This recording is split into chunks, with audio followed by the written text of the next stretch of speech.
We're live. We are live. Welcome to the special jury-rigged edition of Barstool Perspective, where we give you a breakdown of the week's news in booze. If you guys can't hear us this week, let us know. We're on a jerry-rigged setup. Our producer Dan has decided to take the holiday off, but like always, Mike and I are the intrepid drinkers here with you to bring you the booze news. So we're powering through. But that being the case, we are on some busted equipment. So if you can't hear us, let us know, and we'll try to make some adjustments. Otherwise, it's July 4th, And Diddy is innocent. Mike, is this a celebration of freedom or a going out sale? Going out of business sale, that is. Well, and this is true, I'm not making this up, it wasn't on the Onion. 2 weeks ago, it is a celebration of the signing of the Declaration of Independence.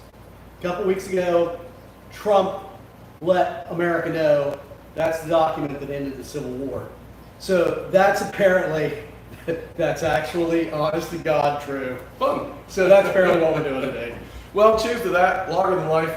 Welcome. We're glad you're here. Everything sound okay? Let us know if it doesn't sound good. We'll speak up or whatever we got to do. Hey, no, good to see you. Cheers.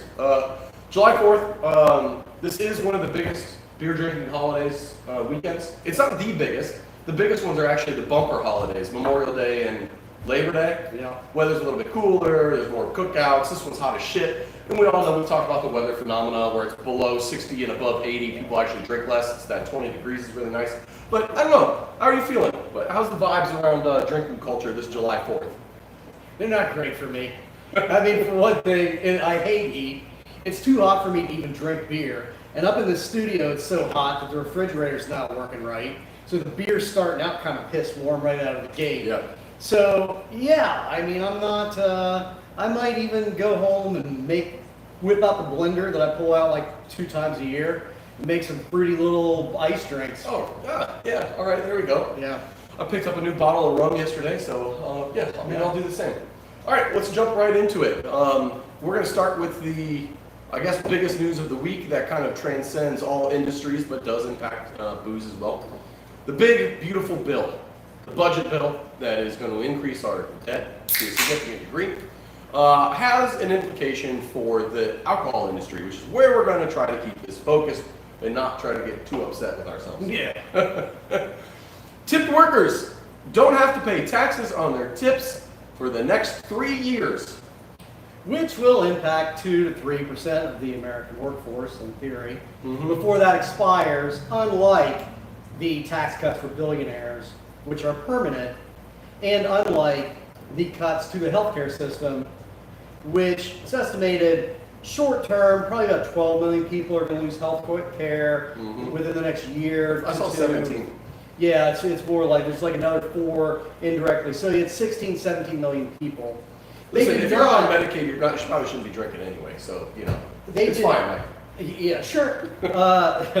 They did not roll back Obamacare, but I have seen that statistically speaking, it's really the equivalent. You're taking about the same number of people are losing health care coverage as a result. Well, So, you know, the thing about the tips and the overtime is that this was sort of the one piece of pandering to anybody that makes less than $10 million a year. yeah. But A, it's temporary. B, it doesn't count the offset of all the ways that healthcare are going to get more expensive. It's not just, you know, if okay, you're on Medicaid, you shouldn't be drinking, all right, but we're going to lose a lot of hospitals. There's a lot of ways that this is just going to result in increased healthcare costs. So, you know, if you don't count your increase in healthcare costs, you also don't count all the ways that it collapses the economy. We're not counting any of that. You're better off as a bartender or server. That's what I want to hear. But that also doesn't count what is this going to do to the broader economy. Because you get this concept now where people aren't taxed for overtime and they aren't taxed for tips. Does that just incentivize changing how you structure certain workplaces? I mean, I personally, as an attorney, I'm going to start charging a flat fee of $5 with a suggested tip of several hundred an hour. No, I like where your head's thinking. Yeah. Yes, like this is a suggested tip, but you're not leaving this office until you pay the tip. Right. Noah brought up a good point actually, where he's promoting tax evasion, where he actually said he doesn't feel guilty now about tipping with card because it doesn't matter. Right. But Yeah. I wonder if you still have to report your tips, even though you don't pay taxes on them. Yes, that's another caveat of this, is there's a lot of people in the service industry that just don't report a big chunk of their tips already. So they're now going to have to report 100% of what they make to, in theory. Like we got a new viewer today, Demar DeRosen. Hey, good to see you. He says, "Hey, Baldy, chug the cup for us, bro." Fair enough. I'll get there. It's not that kind of channel, but you're not far off. How about we just drink it quickly? Julia, good to see you. Welcome back. No firecrackers inside. That's for later. All right. What's we were talking about rum before we go to the next news story. July 4th holiday. We're all here. We're having fun. Rum. Is it more? Is it the most American spirit? Is it more American than bourbon? Yes, bourbon is from America, but No. rum founded America. What are you talking about? Rum made America happen. I mean, yes. Yeah. The founding fathers were drinking rum, not bourbon didn't even exist yet. Yeah. I guess. Hey, listen, if things came, if it didn't exist before the Constitution was written, then it doesn't exist to me. I don't believe in computers or AI or anything. You're a spirits originalist. Yes. Good luck with that. Yes. All right. Are you familiar with the Who? I am. Not the band. Oh no, no. The The World Health The Organization. World Health Organization, they have been on this neo-prohibitionist kick lately, and they've ramped up their dialogue this week, and they've said that they want bans. They want every country in the world to basically say no level of alcohol consumption is safe, and they also want every country in the world to put on cancer warning labels on every single package of product. Kind of like cigarettes. They want to give it to the cigarette treatment. Mike, what the hell? They also, they want to increase the cost of both alcohol and sugary drinks by 50% in every country around the world. And they want to do that through ridiculous levels of taxation. And we're seeing that, and we've talked about that in the past, like Scotland is having that issue, and everywhere where they try it, they tax the living piss out of alcohol. They don't actually see any decline in deaths from alcohol or any reduction in alcoholism. Some moderate drinkers drink less, but mostly poor people just get, don't buy food so that they can keep drinking. Listen, we've tried all this stuff before. Our country was the great experiment, the noble experiment. We tried it. It doesn't work. The key to success isn't more taxes. It isn't this neo-prohibitionist bullshit. It is educating people on the pros and the cons of alcohol and teaching people how to consume it responsibly. And then if they want to be unresponsible with it, which is the human condition, choose to be unresponsible about a lot of things. I see motorcyclists without fucking leathers and helmets on. That's their choice. I don't give a shit. Go ahead, kill yourself on your motorcycle. Let me kill myself by having some drinks. Freedom, bitches. Yeah, that's what this is all about, right? Let's go. I need a new beer. All right, let's get on to the next story. That one's only piss warm. Thank you. Oh, great. Yeah, that's body temp. Wonderful. In the UK, they have decided to rescind their ban on alcohol advertising. Mike, I know you know the reason why, but let's pretend you don't.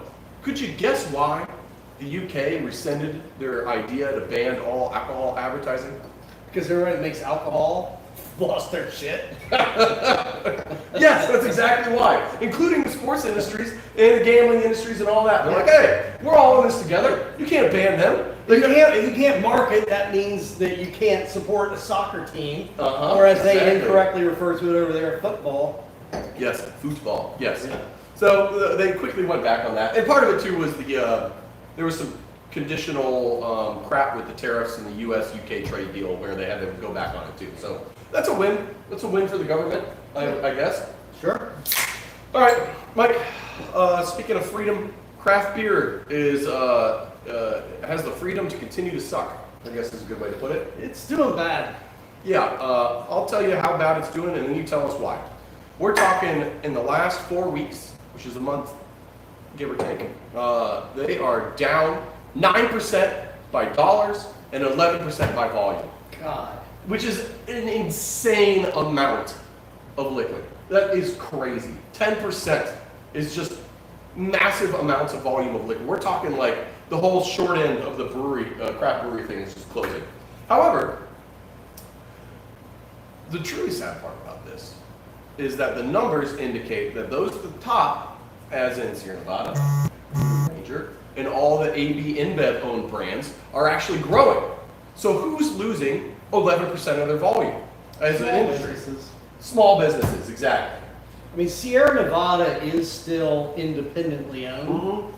They sure as hell are not a small business, but they are a true craft brewery, you know, in the sense that they're still an independently owned company that makes quality products, along with some marginally, you know, bullshit products. But like their hazy New England, their New England IPA is the thing that's really making money for them. Yeah, the hazy little which is like thing, the dumbest beer that they make.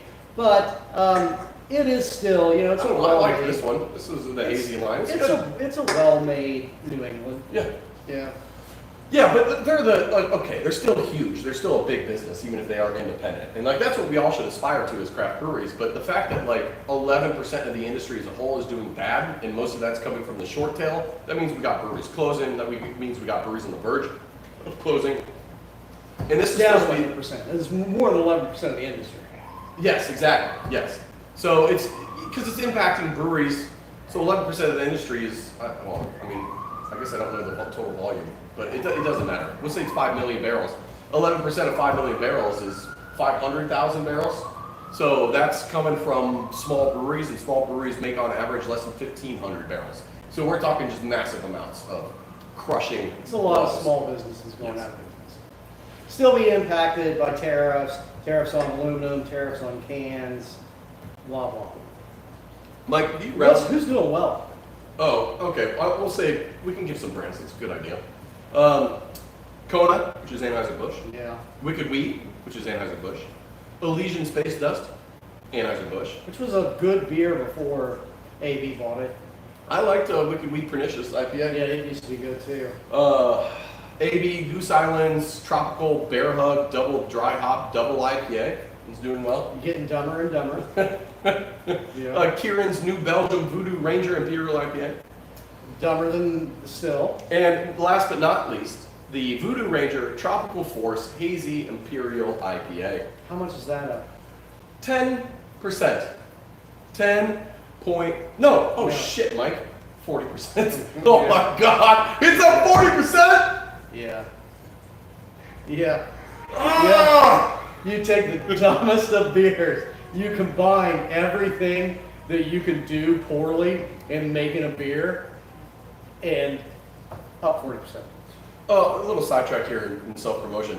Hey, Gnome, have you seen the our label come through for the non-sour beer that we got coming out here in about 3 weeks? Curious if you've seen it. I don't know if it's even approved yet or not, but we have something special coming. Mike, do you round up? Like at the till, do you give money to Ronald McDonald, or like when somebody They asks buy for- something at a store, Yeah. and the mega corporation wants you to give them 30 cents or whatever? no. Yeah, me either. But people in Utah do apparently. Yeah. About 36% of all Utes that buy booze at the liquor store round up, and as a result, they've raised $1.5 million that's supposedly going directly to help the homeless. You know, that's part of why I typically don't round up. Where I do, sometimes, like if I go to the pet store, pet supply, whatever the hell it's called, you know, they give money directly, like some nonprofit arm they have that is actually taking care of strays, you know, homeless animals. So I have a decent concept of where that money's going. when I go to Lowe's and they ask if I want to round up for housing for first responders, like, what the fuck does that even mean? Yeah. Are you asking me if I want to buy a cop that makes 6 figures a house? No. And why is it me? Why is it not you, Lowe's? Yeah, You're exactly. doing pretty well. Why are you not kicking in 30 cents when I buy something it's here? because of that 30 cents they get to take out an administrative fee because they have a Yes. nonprofit they're running. Yeah. They get to take out a cut for X, Y, and Z, and then eventually of that 30 cents you donate, 3 cents makes it to putting, donuts in cops' mouths. So I'm not surprised. Mike, I wanted to circle back to the big beautiful bill before we work our way to the next story, which I know this is bad podcasting or videoing, going back 10 minutes in time, but we didn't talk about the overtime stuff. And I think that's really important because by removing taxes on overtime, what you're doing is you're incentivizing businesses to overwork people. And you, the laborer or person who gets overtime, if you're non-exempt with your salary, this might seem like a great idea. Oh, great, I can get overtime, I can make a little bit of extra scratch. No, what you're not understanding here is that it's going to lean into forced overtime, and at some point in time, you're not going to have a choice, and at some point in time, it's going to get real shitty when you're working 50-hour weeks and we start rolling back to mandatory 40s. Yeah, it's also just inequitable.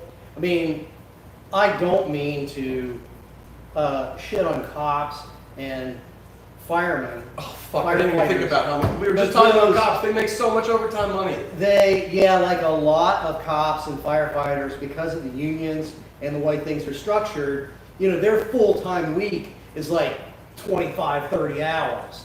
And they make like time and a half or double or more than that in overtime for like standing around at events and parades and things like that. So they're all always working overtime.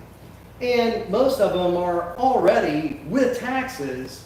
If you're in a city, a lot of rural police officers are really poorly paid. A lot of rural firefighters are volunteers. Yeah. But if you're in a city of any size, firefighters, cops, you're there a few years, you're making around 6 figures already. So I'm not really sure that they need that tax cut either. So there's all kinds of implications to this. How a lot of people are actually going to wind up getting screwed with these tax cuts. And a lot of people are just going to benefit from them the one thing about these tax cuts is the people that are getting them, for the most part, don't need them. Yeah, I didn't even think about all that, all those implications, but that's 100% why it made it in there, though. It wasn't because what I'm suggesting is a dystopian conspiracy, which I believe is going to come true. Yes. But yes, that's a great point. Well, this has been a wild week for cognac. We've been teasing for, We've been talking about for a month now or so about how China is looking to apply duties onto the cognac industry to prevent anti-dumping, aka sending stuff to China for cheap in order to undercut the local market, but also get rid of excess inventory that they're carrying in France because of the tariffs in America, and also French people are drinking less. So that's come to a head. China has announced Saturday, 36.4% duties are going into effect on all cognac imports from the EU for 5 years. However, as of this morning, July 4th, China has announced that as long as these EU producers are willing to charge a minimum price on their cognac, they will be exempt from the duties. Cognac is saved. We did it! I'm glad we could bring attention to this. I'm glad the EU Parliament watches Blue Skies. All of them religiously. Cheers, y'all. Good work. Mike, we've talked about Kentucky and distilleries that are going on in Kentucky for the past, 2 weeks. Now it'll be 3 weeks in a row. But this time, it's not another story of a distillery opening and being woefully underfinanced and in debt already. It's actually the opposite. It's a new distillery that's crushing it. And they're looking at adding 12 new rickhouses. And they are doing 97,000 barrels a year of 60 different recipes. Who is this? Well, it's the Whiskey House of Kentucky. Can you tell us how they're able to achieve this? Is it because they hire so many good people and they train them up and they have great workers and they're really loving the craft? They do the opposite. Those guys are a craft distiller, or a contract distillery rather. So they're really kind of the opposite of the little craft distillery. You know, that idea of the bucolic setting of like Maker's Mark, you know, at least the way it used to be.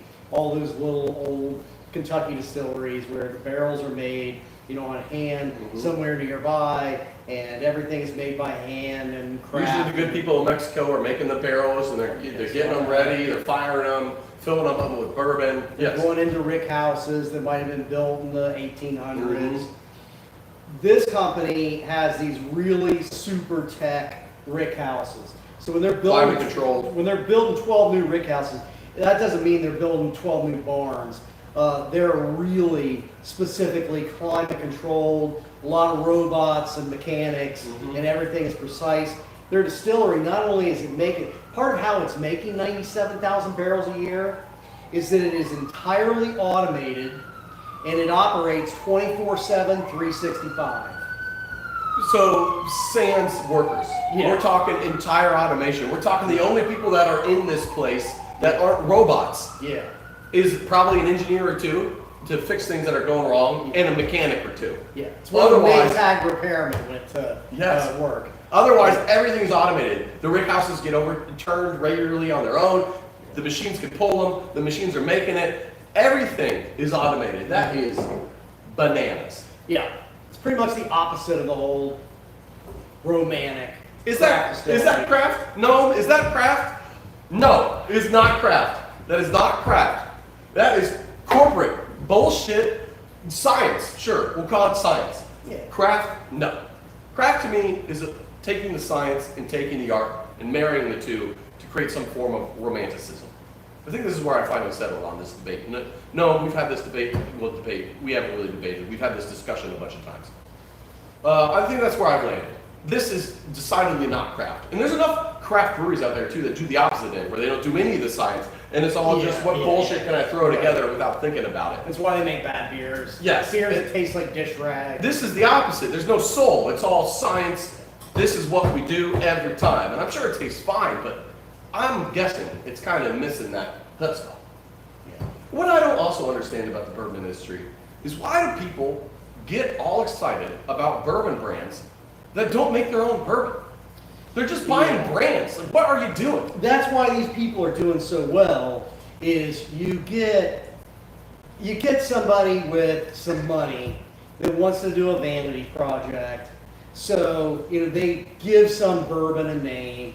And a few weeks ago, we talked about, I forget what the company was, but, well, there were a few of them. Most of them weren't really being made, but a lot of like Trump-inspired, you know, MAGA name brands. Let's go Brandon Bourbon. Yeah. Well, that's not actually being made by anybody that knows how they all Bill make Wall bourbon. tequila and shit. It's somebody that registers a trademark, Yes. and then they hire a craft distillery to do it. And then they go home and beat their kids. Right. So that's just conservative data we're aware of. But Allegedly. allegedly. Allegedly, he gives his son black eyes. But yeah, it's soulless. It is. That's the problem. It's soulless. God dang it. Like, I get being efficient and I get using modern science to make things better. But, like, can we just keep the soul? Can we just do it a little bit? Because when the price to entry is full automation, guess what? None of us are ever going to be able to compete. Ever. Ever. Because you need a buttload of money at the start in order to even get into the game. You can't just get up and do it, which is the beauty. This last gasp of manufacturing in America was the craft beer industry, and it's dying. It's dying. Yeah, it really was this like one moment of small business and craft fighting back for just a little bit, but it lost.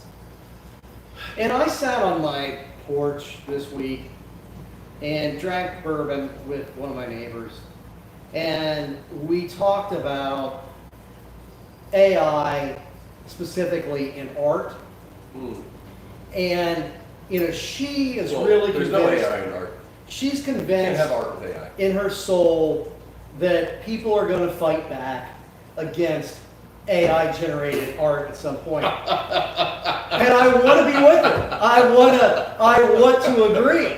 Oh, the naivete. But the next day, I heard that 18% of all new music that's being uploaded to any of the music platforms Don't even say it. is God damn it. AI created. God damn it. The fastest growing band right now doesn't Shut even your mouth. exist. Shut your mouth. God damn it, Mike. I didn't know that. I don't want to know that. I don't want to know that. Yeah.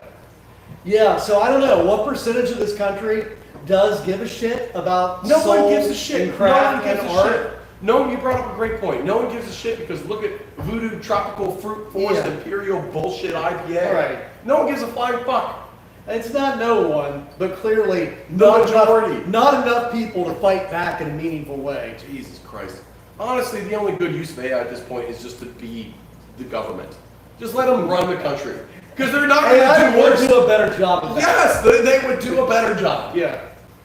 We don't have to vote anymore. We can just let AI make all of our decisions on a governmental level, and we can just be cogs in the matrix, and everything's going to be Well, okay. now that you say it, Brett, Peter Thiel agrees with you. Great, good. Peter Thiel, write me a check. I'll spout some bullshit for you. Like it'll be great, man. Yeah, we're going down anyway, so. Well, Mike, speaking of bullshit, what the hell is going on with wine labels? Are they lying to me? Yes. Yes, those bottles lie to you, Brett. So anything less than 14% alcohol has a 1.5% ABV variance. Yeah. Meaning that you have to report the ABV in the bottle of wine, but if it's a 12% ABV, if the bottle says 12%, it could actually be 13.5% or, 10.5%. So, yeah. Which, as it turns out, can add up to a fair amount. That also impacts caloric intake.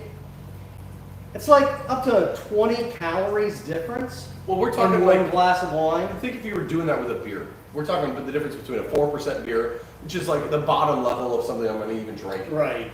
all the way down to 2.5% potentially, Yeah. and still being able to say 4% on the label. Yeah. That's crazy. Beer's actually tighter than that. Beer's 0.3% plus or minus. But I can only guess that it was the wine lobby early on, like, look, we make this cab sav, yearly variations can mean that I'll see anywhere between, 1 to 1.5% variance one way or the other. So let me just put the same percent on my bottle every year. And that difference, Over the Rhine Ale was the first really great Cincinnati craft beer to be produced in the modern world back 2007. And I remember when that beer came out, we were all still used to drinking beers around 4.5%, 5%. And that one was like a 6.5% ABV beer. We were all so trash, Yes, because that yes. difference, it doesn't, numerically it's not a big difference, but in how drunk it gets you, if you're drinking at the same pace that you typically do, the difference between that 10, 11% Yes. ABV wine and a 14% ABV It's wine. huge. Yeah. Yeah, that's the difference between I had 2 glasses and I felt fine the next day, and I had 2 glasses and I'm drunk. Yeah. Yeah, I walked into a wall. Well, speaking of walking into walls, science now tells you when you're going to be hungover. Thank God! I needed the help. Mike, I haven't been able to figure it out all these years. Mike, if you have 8 units of alcohol, you will be hungover, according to science. That's 5 beers of moderate strength. All right. Are you hungover after 5 beers? No. Or are you? Well, How many beers does it take you to get hungover? I think it's about 5 beers, 4 glasses of wine is what the science now says. Yes. That is the formula for when you're going to be hungover. But come on. I mean, there are huge variables. And I will say, Yeah. Are you drinking 5 beers in an hour right before you go to bed, or are you drinking 5 beers over the course of 5 hours? there was a day last week where I had like 5 beers over the course of probably 3 hours or so. I've already had 2 in the last half hour since we started this. I'm about to have a third. you know, and I felt terrible the next day because I've been drinking a lot of like weak, shitty, yellow, watery beer. And so I had like 5 IPAs and I was wasted. But it's also, all these variables, I mean, they also say with the hangover thing, part of it, they're calling hangovers a result of inflammation of various things as opposed to dehydration. Although that statement isn't even, at the same time they say, but the headache, the wicked headache you get is dehydration. Well, that's a big part of a hangover, man. I mean, there's being sick and there's also having a headache. So I don't know that we've learned anything from this science at all, except that have food in your stomach and drink a lot of water. And if you get Yes, that's what really it is. wasted, you're going to be hungover. Yeah. Yep, I mean, that's it. My hangover, we'll do hangover cures and then we'll finish this thing. Here's my go-to method of, it's not foolproof because if you drink enough, no matter what, you're going to get hungover. But here's my go-to method. Drink water all day before you know that you're going to be drinking water. Yeah. Because you just gotta get that base level up. Good food base, I'm with you on that. Eat something hearty, it doesn't really matter what it is, but hopefully less processed, something that's going to stick with you, like high fiber foods is really good. Then drink a lot, mix in water throughout. Mm-hmm. Ideally, you get that liquid IV stuff, and that's what you pepper in, the salts and stuff. And then at the end of the night, you chug at least 2 pints of like Pedialyte. Yeah. Boom. Tomorrow morning, you feel as good as you can. Which I'm isn't bad. 100%. I try the water. I'm bad at remembering to drink water. Because when you get So- thirsty, you just crack another beer. I get it. Yeah, so I do try to keep Pedialyte on hand. It's You know, godsend. mix Pedialyte with the water. So even though I'm not drinking as much water, if I'm now and then remembering to chug a glass of water that's like half Pedialyte, that's gonna do it for me. I mean, it doesn't always work, but it definitely helps. And it's easier to do than, well, as Noam pointed out, Jim Cook's method of preventing hangovers, which is putting dried yeast on yogurt and eating that, which sounds like a terrible idea. It's like we don't all have access to Jim Cook's storehouse of dried yeast either. That's But all. it may be a great idea. I get it. Like the whole, what the hell is in both of them? I mean, it's the same stuff that's in yogurt that, All the probiotics it's Yeah. all good for you. yeah. I saw Jim Cook at 10 a.m. at a brewers conference on a fucking Monday. Come up to start giving the keynote. He opens up his suit jacket, pulls out a beer, cracks it, fucking slams the whole thing over the next 30 minutes while he's giving the presentation. It's just like, oh my god, this is how this dude lives. It's 10 a.m. Didn't even hesitate. He's a lot of fun, man. He's a good dude. God damn.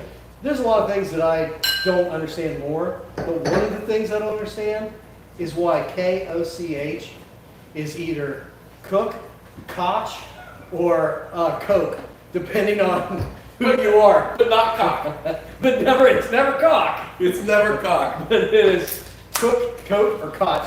Well, cock-a-doodle-doo. Have a great 4th of July. Diddy Spree, we're gonna do a co-branded thing with them. Oh, do you want to do a quick Diddy update? Actually, I had some really good points on Diddy. If you guys need to leave, go ahead and leave at this point in time. Things are done. But let's do a quick 90 seconds on Diddy. I'll come back around. This is really interesting. I listened to a really good breakdown on the whole Diddy thing. So, Diddy got convicted of trafficking women for prostitution or something like that. Well, he didn't get, not trafficking, but he got convicted of, it's some It was something about like moving people moving for across state lines, for which I think is like prostitution. Mann Act bullshit, a law from like the 1920s. But he got off on the big stuff, like the racketeering and the abuse and everything. So what happened in the courtroom is that the prostitutes came up on the stand to give testimony, and it blew up in the New York prosecutors' faces. Basically, what these women came out and said was just like, well, Diddy said if I didn't join the orgies, he'd stop paying my mortgage. And, Diddy said if I didn't go to the orgy, he wouldn't take me to the really nice restaurant. He would just take me to the restaurant in the hotel. I swear to God, that's exactly what happened. He said he didn't take me to the nicest restaurant. He just took me to a nice restaurant. And that's what they were trying to put their case on as coercion. That was and it is a form of coercion. Don't get me wrong. But it's not like, if you don't do this, I'm going to cut your fucking teeth off. Like, it's like, It's the same coercion that applies to any workplace. yes, yes, I mean, yes, I'm yes. pretty sure I could go see your brewers right now, and they're gonna say, Brett makes me come in here and sweat my ass off in slavery conditions. I mean, I can't. I almost die from the heat, and if I don't do that, he won't pay me. Yeah, yes. Yeah. If I don't show up to work, I don't get paid. Yeah. This is coercion. Anyway, he's definitely done some fucked up shit. Yeah. But yeah, it was a whole debacle. So Here, Bruce, guys, we're doing something that's like 19 crimes based. It's going to be, we're going to call it wrongly accused. It'll be like a Buzzballs line. We're going to do it with Diddy, and we're going to, the OJ estate is involved. So if you guys would like to invest, if you want you know where to find us. if you want the Diddy Diddly balls, we got them. Yeah. All right, see you guys all next week. Love you, America.